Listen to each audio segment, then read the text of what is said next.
हरिओम। मित्रों प्रणाम। जय श्री राम। पुनः आपका एक बार स्वागत करता हूँ श्री शिव शक्ति आध्यात्मिक चैनल पर। मित्रों, आज जो हमारा चर्चा का विषय है वो है चंद्रमा अर्थात चंद्र ग्रह। चंद्र ग्रह का जन्म कुंडली में क्या असर होता है और चंद्रमा कौन से भाव में क्या फल देता है, उसके बारे में आज चर्चा करेंगे। चंद्रमा मुख्यतः मन का कारक होता है। मन से संबंधित विचार, माता से संबंधित विचार, हृदय से संबंधित विचार चंद्र ग्रह के माध्यम से किए जाते हैं। यदि चंद्रमा पीड़ित है तो मन और हृदय से संबंधित बीमारियां उत्पन्न हो जाती हैं। माता से संबंधित जो रिश्ते हैं उनमें अड़चनें आ जाती हैं। इसलिए चंद्रमा का जन्म कुंडली में मुख्य भूमिका होती है। परंतु आज जो हम चर्चा करेंगे वो चर्चा का विषय है कि चंद्रमा कौन से भाव में क्या दुख देता है या कौन सा कष्ट प्रदान करता है और उस कष्ट की, उस दुख की अवधि कितनी होती है। तो इस विषय में आज हम चर्चा करेंगे। तो मित्रों, जन्म कुंडली में चंद्रमा का पता कैसे करेंगे। सबसे पहले आप जन्म कुंडली खोलेंगे और सरल विधि है कि आपकी जो राशि है, यदि आपकी मेष राशि है तो 1 पे चंद्रमा होगा, वृश्चिक राशि है तो 8 पे चंद्रमा होगा, मीन राशि है तो 12 पे चंद्रमा होगा।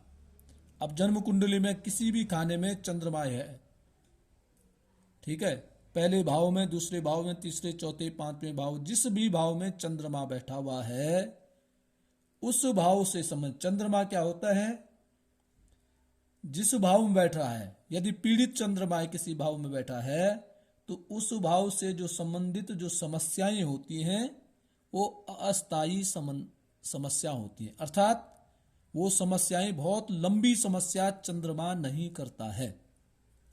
चंद्रमा एक ऐसा ग्रह है, पीड़ित होता है तो कोई भी परेशानी बहुत लंबी नहीं खींचता है। इसलिए उस विषय के बारे में ज्यादा चिंता नहीं करना है और उस संबंधित जो परेशानी है, चंद्रमा कहीं भी बैठा है, जैसे आपका दूसरे भाव में यदि चंद्रमा बैठा है तो दूसरा भाव क्या है, धन का भाव है, तो आपको धन से संबंधित परेशानियां उत्पन्न हो जाती हैं। परंतु उस परेशानी को आपने बयां नहीं करना है, इधर उधर चर्चा नहीं करना कि रोना धोना नहीं करना है। इससे वो समस्याएं और अधिक बढ़ सकती हैं। चंद्रमा जिस भाव से समस्या पैदा करता है तो धीरे धीरे उस समस्या का समाधान भी हो जाता है, वो समस्या ज्यादा नहीं रहती है।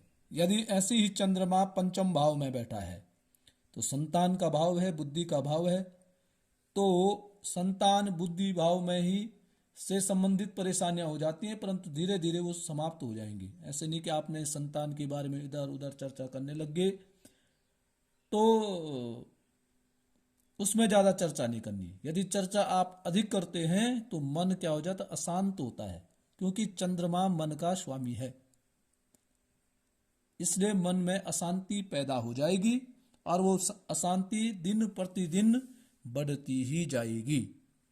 इसलिए मित्रों, चंद्रमा आपका जिस भाव में भी बैठा हुआ है उस भाव से संबंधित आपको चिंता करने की बहुत ज्यादा आवश्यकता नहीं है। यदि चंद्रमा बहुत खराब है तो उसका उपचार करें, उसके जप करें, उसका व्रत करें, उसका दान आप कर सकते हैं। तो मित्रों, ये सूक्ष्म जानकारी मैंने आपको प्रस्तुत की है, निश्चित ही आपको पसंद आएगी। आपसे पुनः वही निवेदन, चैनल को सब्सक्राइब करें, अधिक से अधिक वीडियो को देखें, शेयर अवश्य करें और लाइक कमेंट जरूर लिखें। आज के लिए बस इतना ही।